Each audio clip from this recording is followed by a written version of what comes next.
اعوذ باللہ من الشیطان الرجیم، بسم اللہ الرحمن الرحیم۔ اعزائي المشاہدین الکرام، نماز سے متعلق آج کا سوال یہ ہے کہ اگر کوئی شخص سفر میں تھا اور اس سے نماز قضا ہو گئی تو سفر کے بعد کیا وہ پوری پڑھے گا یا پھر ان کی قصر کر کے پڑھے گا؟ تو اس مسئلے کی وضاحت میں علماء کرام مفتیان نظام کچھ اس طرح وضاحت فرماتے ہیں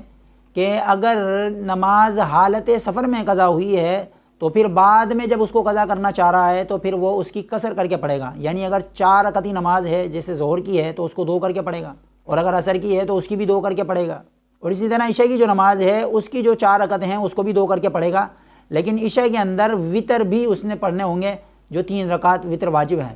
اور یہ بھی خیال رہے کہ قصر صرف انہی نماز کے اندر کی جائے گی جو 4 رکعتی ہیں، مثلا عصر ہے، عشاء ہے اور ظہر ہے۔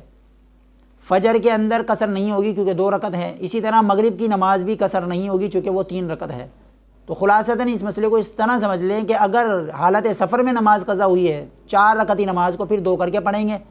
اور اگر مقیم ہو حالت سفر میں نہ ہو تو پھر اگر بعد میں مسافر ہو جانے کے بعد اگر وہ قضا کرنا چاہتا ہے تو پھر حالت سفر میں ہونے کے باوجود بھی اس نے وہ نمازیں پوری پڑھنی ہوں گی۔ اگر 4 رکعتی نماز ہے تو 4 پوری پڑھے گا، یعنی جو نمازیں جس حال میں قضا کی گئی ہیں اس کی بعد میں قضا اسی حالت میں اسی کنڈیشن پر کی جائیں گی۔ اللہ تبارک و تعالی سے دعا ہے کہ اللہ تبارک و تعالی ہمیں احکام شرع سمجھنے اس پر عمل کرنے کی توفیق عطا فرمائے۔ وما علینا الا البلاغ المبین۔